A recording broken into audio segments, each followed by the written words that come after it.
Sir मैं शालिनी एक बार फिर से स्वागत करती हूँ आपके अपने ही चैनल रोजगार विद शालिनी में। आप सभी लोग तो अपनी तैयारी कर ही रहे हैं, लेकिन उस तैयारी में कौन कौन सी गलतियाँ आपको नहीं करनी है ये चीज़ें मैं आपको बताऊंगी, क्योंकि इन्हीं सारी गलतियों से आप अपनी, चाहे आप कितना भी 100% तैयारी करके गए हो, अगर आपने ये सारी गलतियां कर दी तो आप इंटरव्यू से बहुत ही ज़्यादा पीछे हो जाओगे अपने नंबरों को लेके। तो चलिए हम सारी गलतियों को डिस्कस करते हैं कि आपको अपने इंटरव्यू में क्या क्या नहीं करना। सबसे पहले मैं आपको ये बताना चाहूँगी कि जो शुरू के 5 मिनट होंगे उसमें आपको बिल्कुल भी घबराना नहीं है, अपने कॉन्फिडेंस लेवल को उसमें बिल्कुल भी लो नहीं होने देना है। आपको अच्छे तरीके से पहला जो 5 मिनट होता है वो बहुत ही ज़्यादा क्रूशियल बनाया गया है, तो आपको उसमें एकदम अच्छे तरीके से अपने परफॉर्मेंस को देनी है ताकि इंटरव्यूअर आपसे अच्छे से समझ सके, आपकी बातों को समझ सके और आपसे रिलेट कर सके कि आप हैं, अच्छे बच्चे हैं, आपके अंदर कॉन्फिडेंस लेवल है।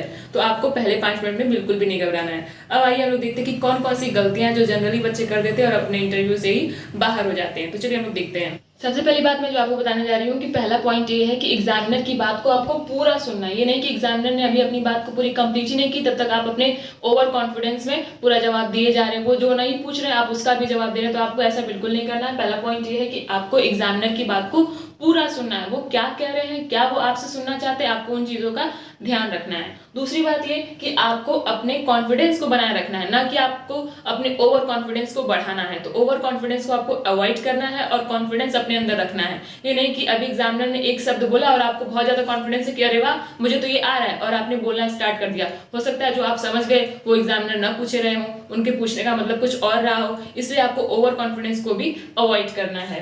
थर्ड पॉइंट है कि आपको हमेशा रियल रहना है। सपोज करिए कि आपको इंग्लिश नहीं आ रही है और एग्जामिनर ने आपसे बोला कि are you comfortable in English, तो अगर आप इंग्लिश नहीं आ रही है आपको, तो आप बोल दीजिए कि no sir I am working on it. आप इस पर भी काम कर रहे हैं, एक न एक दिन आप परफेक्ट हो जाएंगे। तो आपको वहां पे इंटरव्यूअर के सामने फेक बिल्कुल नहीं बनना है। आपको जो आता है आप उतना बताइए, अच्छे से परफेक्ट तरीके से बताइए, वहां पे आप रियल रहने की कोशिश करिए। और तीसरा पॉइंट ये है कि आपको उछल उछल के पढ़ाना। अब उछल उछल के पढ़ाना का मतलब ये नहीं कि यहाँ से वहां तक कूदना है, जी नहीं, ऐसा बिल्कुल नहीं करना है। आपको अच्छे से एक्शन के साथ बच्चों को पढ़ाना। सपोज करिए कि आप तितली के बारे में अगर बता रहे हैं तो आप तितली पे ऐसे पूरा एक्शन करके दिखाइए कि हाँ आप तितली के बारे में बता रहे हैं, आप चिड़िया के बारे में बता रहे हैं, आप आसमान के बारे में बता रहे हैं, आप किसी भी चीज के बारे में बता रहे हैं, तो आप उसको एक्शन रिसाइटेशन उसके साथ करिए, एक्शन से रिलेट करिए उसको, ताकि वहां की जो परफॉर्मेंस है, क्योंकि आप क्या बनने जा रहे हैं, आप टीजीटी पीजीटी या फिर पीआरटी के टीचर बनने जा रहे हैं। मेनली आप पीआरटी के टीचर बनने जा रहे हैं। अगर आप 1 से 5th तक के वो इंटरव्यू की प्रिपरेशन कर रहे हैं तो आपको उसमें क्या करना है, बच्चे होते हैं ना, छोटे बच्चे होते हैं, 1 से 5th तक के बच्चे होते हैं, तो उनको आप जितना ज्यादा एक्शन से समझाएंगे उनको उतना ज्यादा अच्छे से समझ में आएगा। तो आपको वहां पे क्या करना है, आप सोच रहे हैं कि यहाँ तो बच्चे हैं नहीं, यहाँ तो इंटरव्यूअर है, फिर मैं यहाँ पे क्यों उछलूं, आपको उछलना ही पड़ेगा, उछलना पड़ेगा, एक्शन करना पड़ेगा, ताकि इंटरव्यूअर को नहीं आपको बच्चों को पढ़ाना है, इसलिए आपको बच्चों के हिसाब से वहां पे अपने एक्शन को बताना पड़ेगा। और 5वीं चीज ये कि आपको ब्लैक बोर्ड राइटिंग एकदम अच्छी रखनी है। आपको इतना लेटर्स को ना थोड़ा बड़ा बड़ा लिखना है वहां पे, ताकि जो पीछे बच्चा बैठा हुआ है उसको भी आपकी राइटिंग दिखाई दे, समझ में आए कि आपने आखिर लिखा क्या। तो आपको ब्लैक बोर्ड राइटिंग पे बिल्कुल ज्यादा ध्यान देना है। तीसरा पॉइंट ये है कि आपको एकदम हड़बड़ाहट में नहीं पढ़ाना कि अरे मुझे आ रहा है, कहीं मुझे रोक ना दे, कहीं मुझे टोक ना दे, मैं जल्दी जल्दी पढ़ा के खत्म कर देता हूँ, जी नहीं, आपको ऐसा बिल्कुल नहीं करना है। आपको आराम से पढ़ाना है। और एक बात और, पढ़ाते समय या फिर अपने जवाब को देते समय आपको अपने चेहरे पे हल्की सी स्माइल रखनी है। ये नहीं कि आप एकदम पूरा मुंह फाड़ फाड़ के हंसे ही जा रहे हैं, या फिर एकदम उदास बैठे हैं, या फिर ऐसे कि मैं बहुत दुखी हूँ, मैं बहुत डरा हुआ हूँ। आपको वहां पे ऐसा बिल्कुल भी शो नहीं करना है। आपको आराम से पढ़ाना है और अपने चेहरे पे हल्की सी स्माइल रखनी है कि हाँ आपके अंदर कॉन्फिडेंस लेवल है और आपको ये इंटरव्यू देने में भी अच्छा लग रहा है। और नेक्स्ट चीज है आई कांटेक्ट। जो भी इंटरव्यूअर आपसे क्वेश्चन पूछ रहे हैं आप उनकी तरफ अपने फेस को करिए, आई कांटेक्ट बनाइए और उसके बाद आंसर करिए। सपोज दैट कि आपके पैनल में 4-5 लोग बैठे हैं, तो 1 बाई 1 करके हो सकता है वो लोग आपसे क्वेश्चन पूछें, तो आपको 1 बाई 1 करके आंसर देना सबको, और आई कांटेक्ट बनाते हुए। ये नहीं कि आप वो आपसे पूछे और आप नीचे देख रहे हैं, तो ऐसा लग रहा है कि आपका कॉन्फिडेंस लेवल एकदम लो हो चुका है, आपको कुछ आ नहीं रहा, या फिर आप एकदम डरे हुए, तो आपको ऐसा बिल्कुल वहां पे शो नहीं करना। आपको आई कांटेक्ट हमेशा बना के रखेंगे। और नेक्स्ट पॉइंट ये कि चाइल्ड साइकोलॉजी से जितने भी ज्यादा क्वेश्चन बनेंगे आपको उतने ज्यादा अच्छे से आंसर देना पड़ेगा। चाइल्ड साइकोलॉजी से जितने भी क्वेश्चन है आपको बच्चों के प्रति चाइल्ड सेंटर्ड होके ही आपको जवाब देना है। सपोज करिए इंटरव्यू ने आपसे पूछ लिया कि एक बच्चा है और उसको दिखाई नहीं देता साफ अच्छे तरीके से, वो देख नहीं पाता, तो उसके लिए आप क्या करेंगे।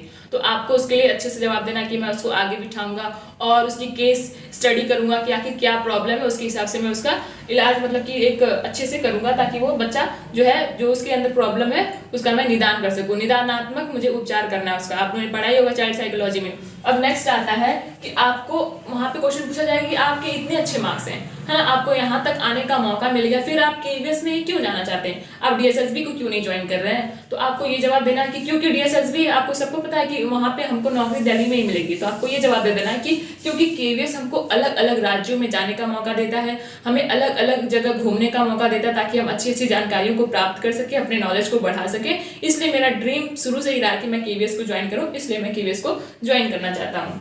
नेक्स्ट पॉइंट है कि आपको वहाँ पे झूठ बिल्कुल नहीं बोलना। आपको जो नहीं आता आप डायरेक्टली बोल दीजिए सॉरी सर मैं इसको देखूंगा या फिर मैं इसको देखूंगी, अभी इस वक्त मुझे ये याद नहीं आ रहा या फिर अभी मैं इसको याद नहीं कर पा रहा। वहाँ पे आपको बिल्कुल भी झूठ नहीं बोलना, आपको बातें बना के उनको फंसाना नहीं, क्योंकि वो बहुत तेज होते हैं, है ना, वो इन सारी चीज़ों से गुजर चुके होते हैं, वो आपको तुरंत झट से पकड़ लेंगे। तो आपको वहाँ पे झूठ बिल्कुल नहीं बोलना है। आपको ध्यान रखें कि अगर वहाँ पे आपसे धर्म या किसी भी जाति से रिलेटेड अगर क्वेश्चन आपसे पूछे जा रहे हैं तो आपको बायसनेस होकर बिल्कुल जवाब नहीं देना। आपको किसी एक धर्म को, किसी एक जाति को फेवर बिल्कुल नहीं करना है, आपको न्यूट्रल रह के जवाब देना है, क्योंकि वहाँ पे अलग अलग हो सकता है कि अलग अलग धर्म जाति से, और धर्म जाति पे कमेंट करने वाले हम लोग बिल्कुल नहीं होते हैं। तो आपको धर्म जाति से रिलेटेड जितने भी क्वेश्चन पूछे जा रहे हैं तो आपको वहाँ पे न्यूट्रल रहना है, फेवरिज्म बिल्कुल नहीं करना है। नेक्स्ट पॉइंट ये है कि अगर आपको किसी बच्चे की शिकायत मिल जाती है, अगर वो लोग क्वेश्चन पूछते हैं कि आप बच्चा बहुत शैतान है, बहुत मारपीट करता है, लड़ाई झगड़े करता है, तो आप वहाँ पे क्या करेंगे? तो आपको ये जवाब नहीं देना कि मैं इसको मार के पीट के सुधारूंगा, आपको ऐसा बिल्कुल नहीं करना। आपको चाइल्ड सेंटर्ड होके उनके फेवर में जो चीज़ अच्छी होगी आप वो चीज़ वहाँ पे बताएंगे कि मैं उसका निदानात्मक उपचार करने की कोशिश करूंगा। सबसे पहले जानूंगा कि उसकी प्रॉब्लम क्या है, उसके बाद उसका निदानात्मक उपचार करूंगा ताकि वो बच्चा जो है उस प्रॉब्लम से बाहर आ सके। तो ये सारी रही चीज़ें जो आपको अपने इंटरव्यू में ध्यान रखनी है। ये सारी गलतियां आपको बिल्कुल नहीं करनी है कि आप ओवर कॉन्फिडेंस में आ गए, आप उल्टे सीधे जवाब दे रहे हो। आज पॉइंट लेकिन सबसे ज्यादा इंपॉर्टेंट है कि आपको वहां पे अपने अटायर को कैसे रखना है, आपका ये बॉडी लैंग्वेज कैसा रहेगा, है ना, आपका ड्रेस कोड कैसा रहेगा, आपको इसको भी बिल्कुल ध्यान में रखना है। तो आप वहां पे क्या करिए, एकदम सिंपल सा ड्रेस पहन के जाइए, एकदम फॉर्मल ड्रेस पहन के जाइए। ऐसा नहीं कि एकदम चमक धमक पहन के जाए, फॉर्मल ड्रेस पहन के जाना है और अपने जो फुटवियर है उसको भी अच्छे से आपको ऐसे डालना है, ऐसे फुटवियर का यूज करना है जिसमें से आवाज बिल्कुल भी ना है, और वहां पे एकदम आपकी कॉन्फिडेंस लेवल हाई लेवल पे होने चाहिए। ओवर कॉन्फिडेंस नहीं होना है, कॉन्फिडेंस में रहना है। तो ये सारी चीजें अगर आपको पसंद आई तो like share and subscribe. Thank you.